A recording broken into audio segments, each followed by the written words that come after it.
What's up, everybody? Welcome to the Security Squawk podcast. I don't know what happened there, but my screen just glitched on some stuff. So I hope this is coming through okay. Welcome to the Security Squawk podcast.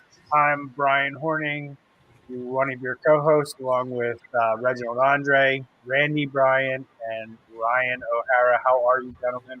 Welcome to another week, another show. Good. How about yourself? I'm doing good, man. Good morning. 73 and cloudy here in Miami. All good. Please. It's nice and sunny in San Marcos. We had our last cold night, I guess night before last. It got into the 30s. It's supposed to be, I think, 80 or 85 today. So we had a couple inches of snow 2 days ago, and it's going to be almost 70 on Thursday. So that's Michigan for you.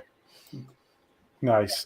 So, guys, welcome to another episode of Security Squawk, where we try to educate people on what the hell's going on out there in the world around cybersecurity, how it impacts you as an individual, and if you're a business owner, you work at a company, you're in front of a computer all day. There's probably going to shed some information today that's important and related to you because.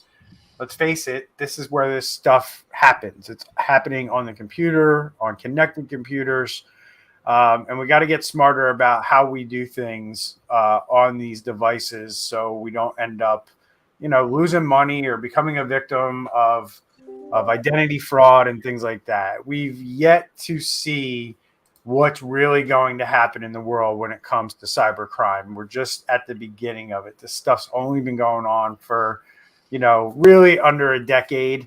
And if you think in the history of all crime, this is just the beginning. And, it's time to get smart now. It's time to start doing the right things now. So that's the point of the show. So the only fee that we have for the show is that you share the show. Let your friends and family know it exists. Get the word out. Help us organically grow this show. And we'll continue to bring you the content. So, let's start off with Randy. Randy, you had an interesting story to tell us in the green room. I'd kind of like you to talk about that. I'm going to set the stage a little bit. You got a call from a company who was looking for some help around cybersecurity. They were having a little bit of an issue. So what was that issue? And what did you discover when you started looking into their problems? Yeah, so we got this call yesterday that they had been hacked, but they had already taken care of it, they thought. And so I got some information. I called the person that was hacked and started poking around on their machine, trying to get some information, trying to figure out what happened. Attached their 365 to some alerts and some things like that, so I could see some data, see some facts that were going on. Short story long, they received an email from a customer they worked with literally like 2 weeks ago. And so when she received it, she thought that it was relating to that work that had been done between the two just a couple weeks ago. And so she clicked on it and nothing happened. Well, then about 15, 20 minutes later, she started getting all of these emails that couldn't send in her inbox. Basically, there were some rejected emails, and she figured out pretty quick. This was on Saturday. She figured out pretty quick that it had gotten into her 365 and was basically emailing everybody the same exact email. And the ones that were coming back were just ones that, were undeliverable or whatever. Short story long, she went ahead, she changed her password, and she thought everything was okay. And then they reached out to us yesterday. Well, it turns out that not only did they send an email to everybody that they knew, because I asked her, I said, so what do you think what the point of this was? Can you just change your password? And, is all they're trying to do just, annoy people by randomly sending out emails to everybody? Like, those would be like the 35-year-old quote unquote nerds living in their mom's basement that are doing annoying things like that. But this is probably criminal. What do you think they were trying to do? And she said, I don't know. Well, anyway, when we poked around, turns out she changed her password on Saturday morning. They re-logged in on Saturday night from another country. So that means they put a keylogger of some sort on her computer and probably a back door. Crazy thing was this particular file, because she had downloaded it to open it. That happens. It was in her downloads folder. They put on it a really crazy permissions where it couldn't be deleted. Even after a wipe, it couldn't be deleted because it still had crazy permissions, wiping and keeping files. So ultimately, her computer's either going to have to be trashed or a wipe from scratch.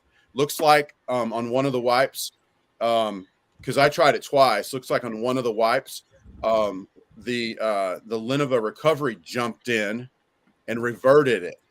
So I think that they probably did something to the Lenovo recovery to make that happen. Anyway, what seemed like something that was, not that really complex, not a big deal, set up a rule, do a sweep to get all the deleted items out so you can't see what's going on. Turns out it's probably a little more sophisticated, although this is the last thing I'm going to say about it, unless you guys have questions. The login on Saturday night, when they re-logged back in after they re-got her password, the login was from Nigeria. So, for years, the Nigerian prince scam out of a coffee shop, there's a lot of that's actually real. And there's a lot of people over there that are literally trying to hack people. But this one seemed to be a lot more sophisticated than just, hey, send me money for, the ex-president of Nigeria that has $20 million. They need to hide it somewhere, blah, blah, blah. So part of me was like, what is that? Why did they log in from Nigeria? And then the other thing that they did was they used a public emailing service to email everybody that logged in from California. So I thought that was pretty interesting too. So anyway, I think that's everything. I had a couple of follow-up questions on there, Randy. First thing, did their computer have antivirus? It did not. Did not? Okay. And then the second question is, was two-form factor on that account? No? Okay. No. So I immediately turned it on for her. They had 4 or 5 people that were admins in the 365. We got all that off. We made ourselves an admin, put MFA on us. We're in the process of getting everybody on MFA right now, so we can turn on some conditional access and some things like that. And crazy thing was, after a wipe, Bitdefender in a scan found the download file, the file that was in the downloads, quarantined it, but really couldn't quarantine it and couldn't empty the quarantine. So that was pretty disturbing. I mean, I think the other thing about this, but you know what I mean? The other thing, Randy, about this that strikes me is how important it is to have forensics as part of that incident response. So I had mentioned, I think it was last week or the week before, I had a few people calling because they had similar situations where their 365 got compromised, and they were happy just resetting their password and going on about their business and pretending it never happened. And that was all there was to it. And each one of those calls, I told them, you don't know how they got access to this, and you need to look and see. And so in this case, that's a perfect example. It wasn't just that they had access to that account, that they, how they got in gave them access to the computer, so they were able to continue getting into that account. And that's why that stuff is so important. It's not just there's not usually an easy button to fix this. And even if you do happen to get it right the first time, and it's something as simple as resetting a password and turning on MFA, how do you know for sure? You really need to know. Right. The thing that that struck me about it, and from a forensic standpoint, was I was really expecting something Russia-esque or Ukraine-esque, because we actually talked about, I think it was last week, it might have been the week before, this is literally one of the ways that they're getting a hold of the enemy, if you will, their cyber war opponent, by getting onto their computer and then using that to get into 365, which is literally what happened here. And then installing a crazy back keylogger. I'll tell you, like 20% of me thinks they potentially, because the BIOS was unpatched, that they potentially could have put basically a foothold in the BIOS.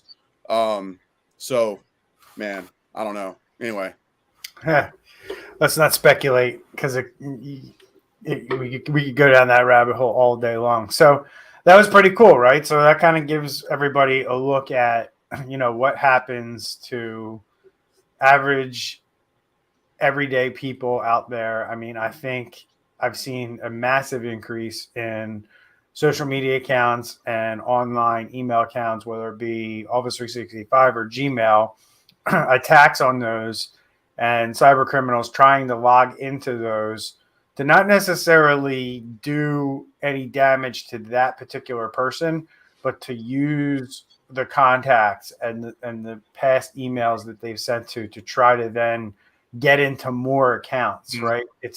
A lot of people think it's, hey, somebody's getting into my account and they're going to do something to me. A lot of times they're just getting into your account to get access to more accounts, right? And they really don't do any quote unquote damage, or they don't, release their kind of like their final objective until they have access to a massive number of accounts, right?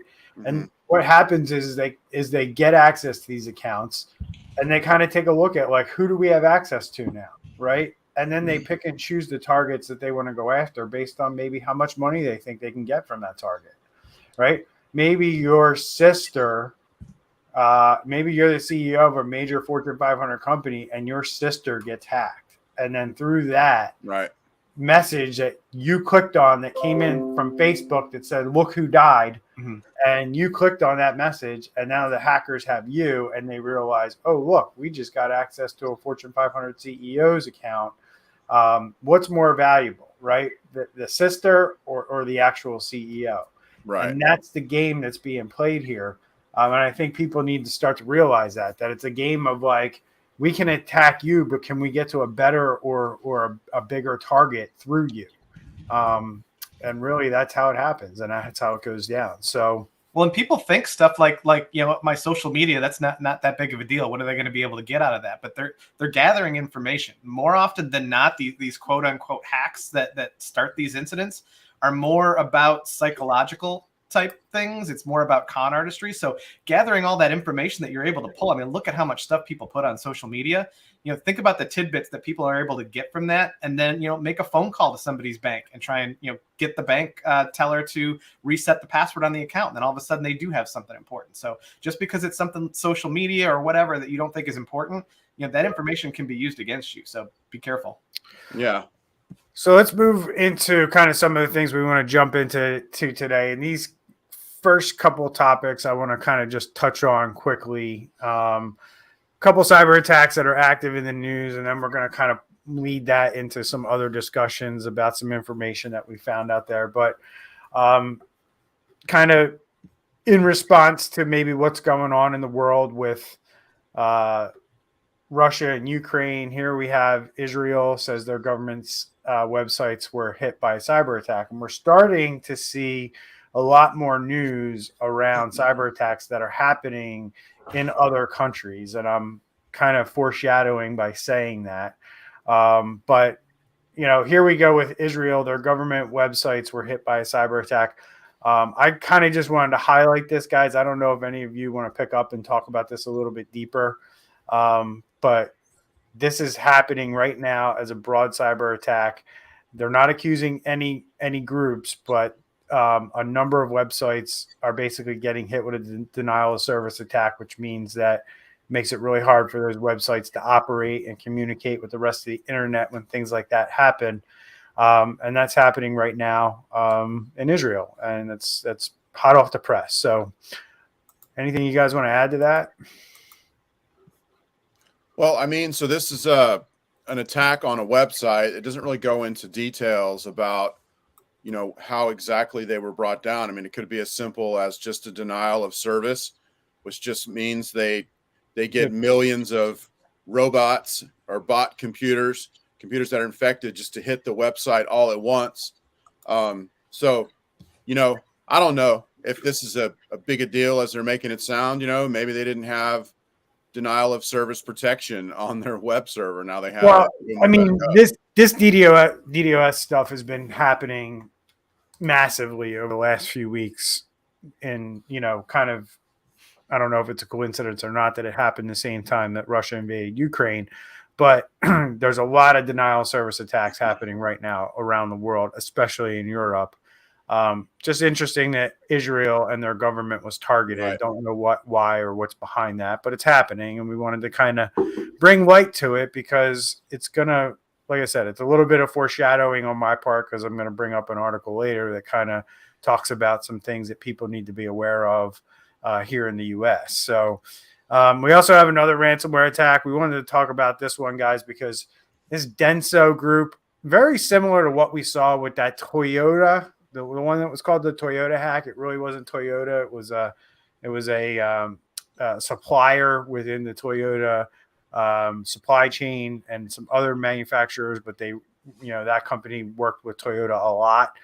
This company, I think they're out of Germany, right? Denso confirms a cyber attack. The Pandora ransomware group takes credit. So what do we know about this one and what's going on over at Denso? Well, it looks like someone had gotten into the network. The Pandora ransomware group's taking credit. Denso said that they shut off the intrusion. It is under investigation, but they say there's no impact on other facilities, no disruption. I'm always a little bit concerned, or mildly concerned. I don't know how you say that. I'm not like freaking out, but I'm always a little more than just less concerned when a company doesn't know exactly what happened or where it happened or, where it was or, no impact. When I see things like that, it always makes me a little leery.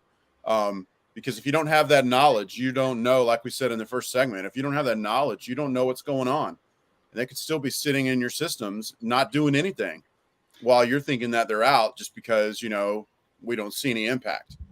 And it's hard to say too, like how much information they've released. I mean, a lot of this stuff comes down to, dealing with attorneys and figuring out what information you're allowed to disclose yet at that point. So they may have some of these pieces. That remains to be seen. But yeah, if it's still an unknown for them, that's definitely concerning.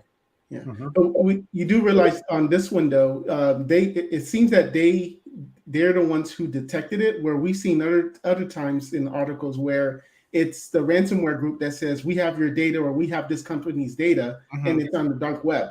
So in this case, it seems that they at least was able to detect it, and then from there, that's when the ransom group said, "Yep, that's us. We have your data, and pay us." That's an interesting response question, though, for these larger attacks like this. I mean, I wonder how much of that has to do with, do we go public with this now, or do we wait for the group to publish something and then we get caught with our pants down? So right, I think that's a decision that big companies have to make now, right?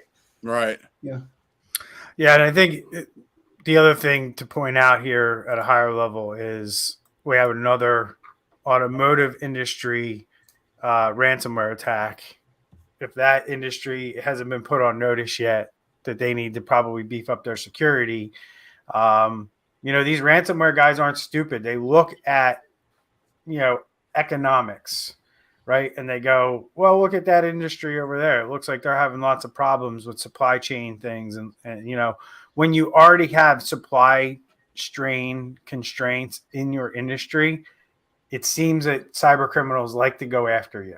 That's just kind of what I've observed, is that they like to go after industries and businesses that are already under some kind of constraint because, your sole goal is to continue to operate and continue to, do your business. And if you're already feeling the pinch from just the supply chain in general and what's going on in the world, and then you have to deal with a ransomware attack or some kind of cyber attack on top of it, the likelihood of you paying just to get rid of that problem are very high, and they know this, and they know that you're dealing with supply chain issues from one side, and they'll hold that against you when they're negotiating with you for ransomware payments and stuff like that. So critical infrastructure. Go ahead. It's desperation, right? So they're trying to hit people when they're desperate, and so they're already down a little bit. Yeah. You hit them there, and they're desperate. And how often do we see that? Like sometimes when you're talking to somebody about security, they don't they don't get it until they're desperate and until they've seen it, they've experienced it. So that's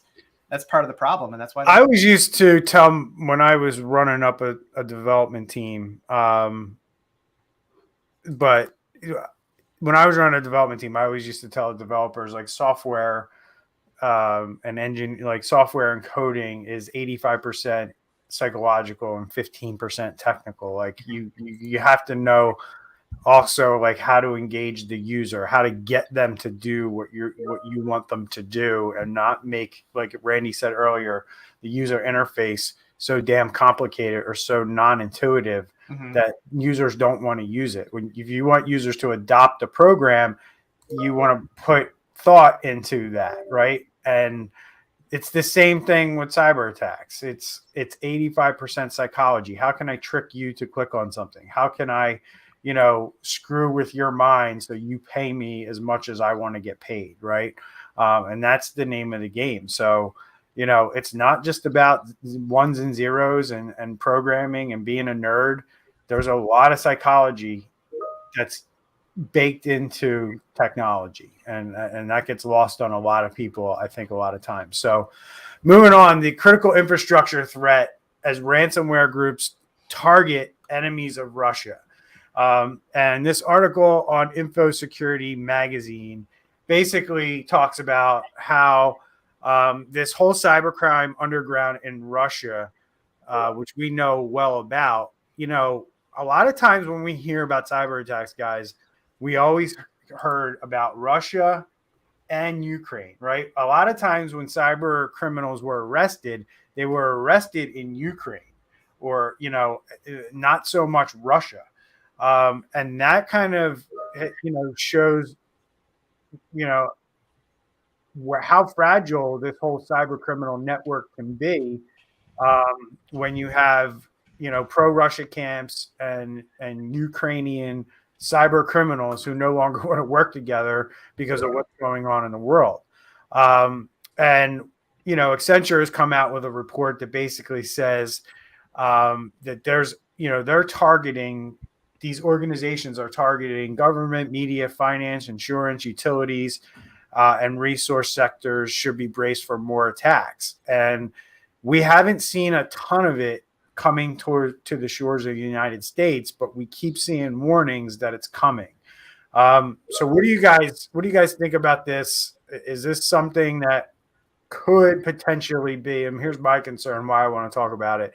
Could this potentially be something that Americans hear for a month, 6 weeks, and while the conflict drags on over the pond and no cyber attacks happen here, do people start to let their guard down because they think it's not going to happen? It's kind of want to just throw that out there. But that's what I took away from this article, is that it's reinforcement that people need to take this opportunity where there's not much attack going on to shore up their defenses, because it's coming. Like, it's just another warning that something is coming.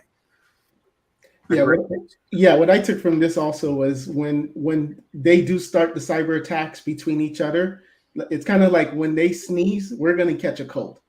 We are going to get hit. And I know we're going to be talking about that in the next article as well, but definitely see us needing to prepare now, because it's going to get bad.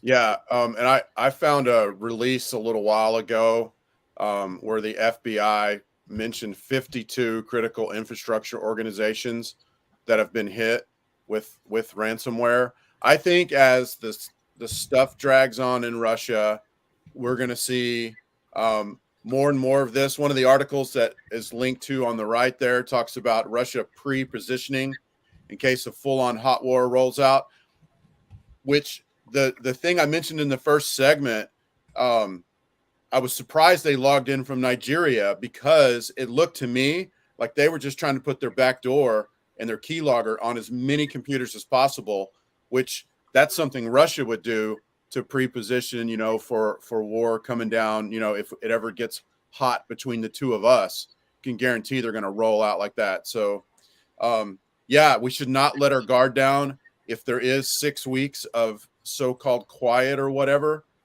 that's kind of like a tsunami. Tsunami always goes out first. you know, and everything's like, whoa, the ocean settled down. Why'd it go out? And then here comes the tsunami.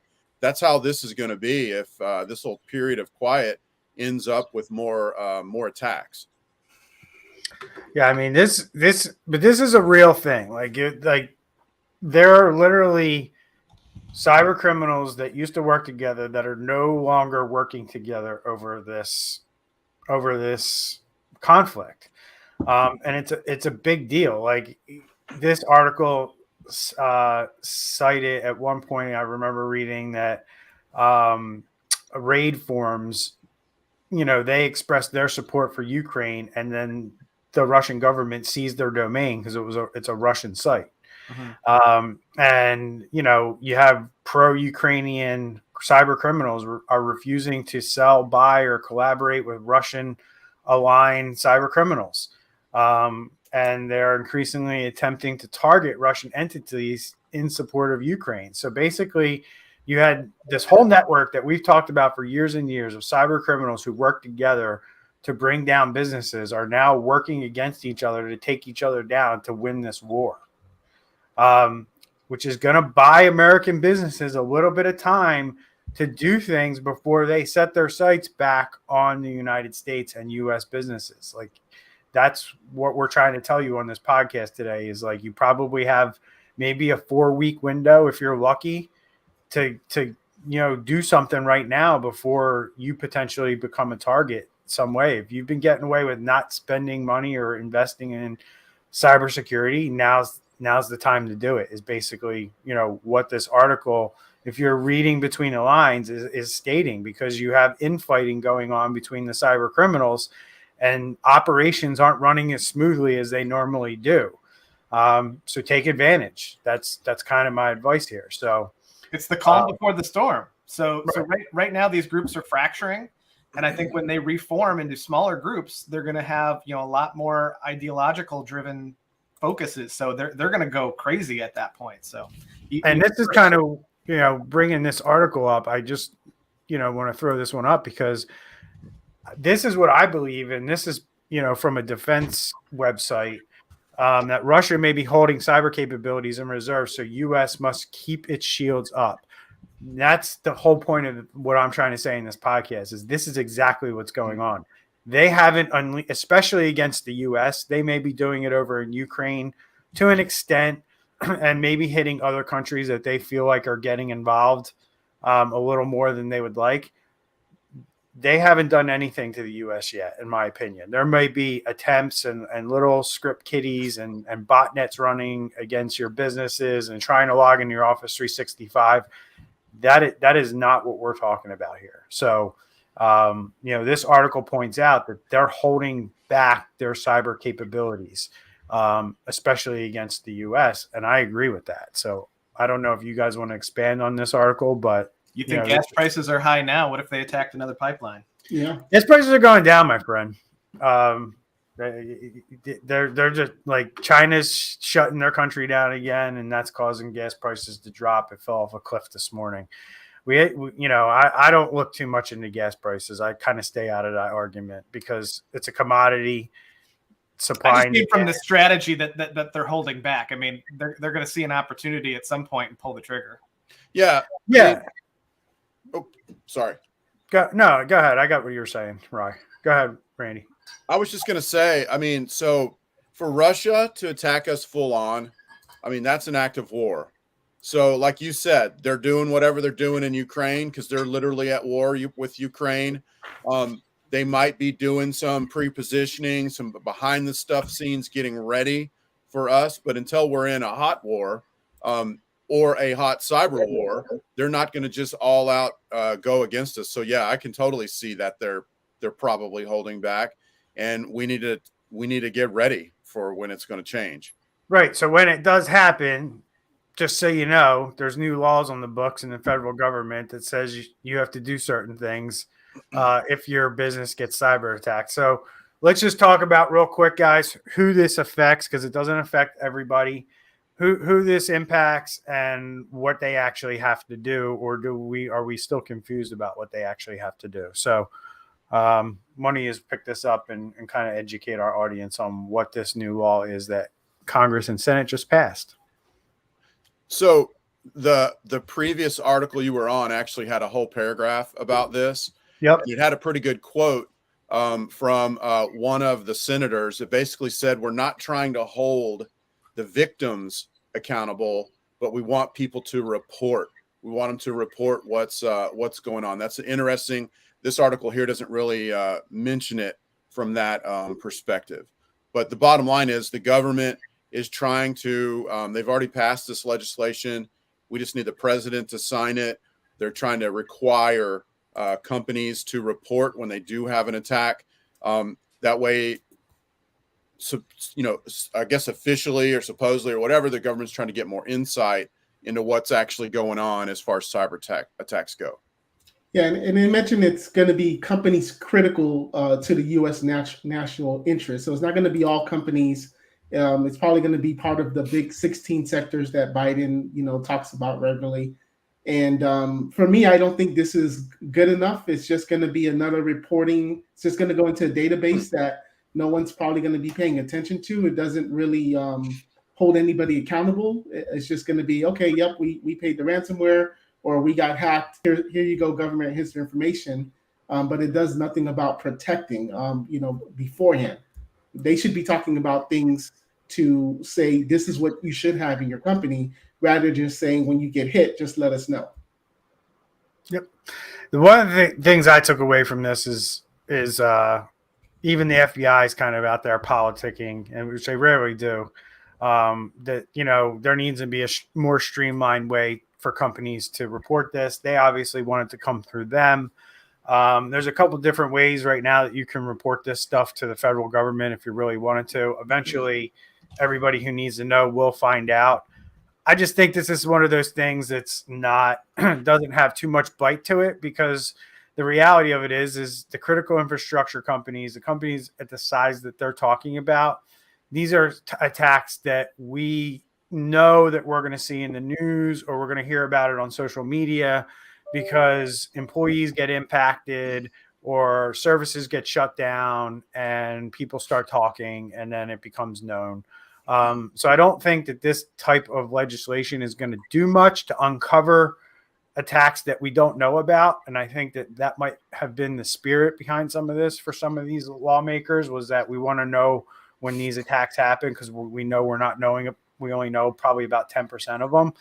Until you start making small businesses and businesses that are privately held, that aren't part of critical infrastructure, have to do some of this stuff, you're not going to get to where you want to be. This is all kind of like, a baby step in the right direction, I guess you could say it that way. So want to wrap it up with this last topic, guys. And, kind of like, why is this stuff happening? Wrap it up. Like, we have a report here that, ransomware, and the reason it's a problem is because of leadership. And I don't know if you guys agree or disagree with that. I wholeheartedly 100% agree with it. The fish rots from the head down. CEOs, we're still living in a world where CEOs think the rules don't apply to them, or think these things won't happen to them or their company. Most IT leaders, and what this article does a good job of pointing out, is that most IT leaders know that their board of directors aren't taking ransomware as seriously as they should. And therefore, addressing the disconnect is about making it feel real to people who might not necessarily be fully aware of the severity of the problem and the likelihood of an attack. And that's talking about CEOs and board leaders who make the decisions on budgeting and spending. IT directors know that they're underspending, they're underfunded, they're understaffed to be able to handle this problem. And IT boards of directors and CEOs and business leaders aren't taking the lead on this. And I think this is another call for business leaders who aren't technical people to start taking the lead on this, and doing the security and awareness training and all the things that you think you don't need to do because you're the CEO, or because you don't need to do that. You're in the C-suite. You know, your employees are going to look at that, and that culture and that attitude is going to permeate down into your team, and you're going to have a cyber attack one day and you're going to be wondering why, right? It's about creating a culture of cybersecurity in every single company, in every single industry. What do you guys think? That's kind of where I'm at on that one. I agree 100%. I mean, it's too easy sometimes for them to boil stuff down to money and difficulty. You know, implementing proper cybersecurity is going to be, you know, pain. You've got training. You got, you know, it's going to, you know, maybe take a dent into productivity at some point. And unless they have had an experience with an incident or know somebody who has, it's just too easy for them to say, this isn't a problem for us. We're immune to this. You know, they are able to disconnect themselves from it. And that's a problem. And, you know, just to kind of bring everything we've already said, you know, that there is fixing to be a bigger wave because of everything that's going on. And honestly, if you wait until it's too late, you might not be able to even get the help you need, because the people that know what they're doing are going to be so wrapped up trying to get already working with people to get them unhacked. The bottom line is you got to be proactive about it. You know, I'd rather be a year early than a day late on something like this. And I don't even think we're talking a year personally, but you know, bottom line, it does. I think there's sometimes a disconnect with IT people, you know, who are, you know, stereotypically, you know, aren't confrontational, you know, don't want to have that discussion or back off when they do. Maybe they don't know how to have that discussion with the leadership. A lot of times too, Randy, and like what you're saying is that, you know, is right. But a lot of times too, sometimes these CEOs think that the person who's doing their IT or in charge has got this stuff covered.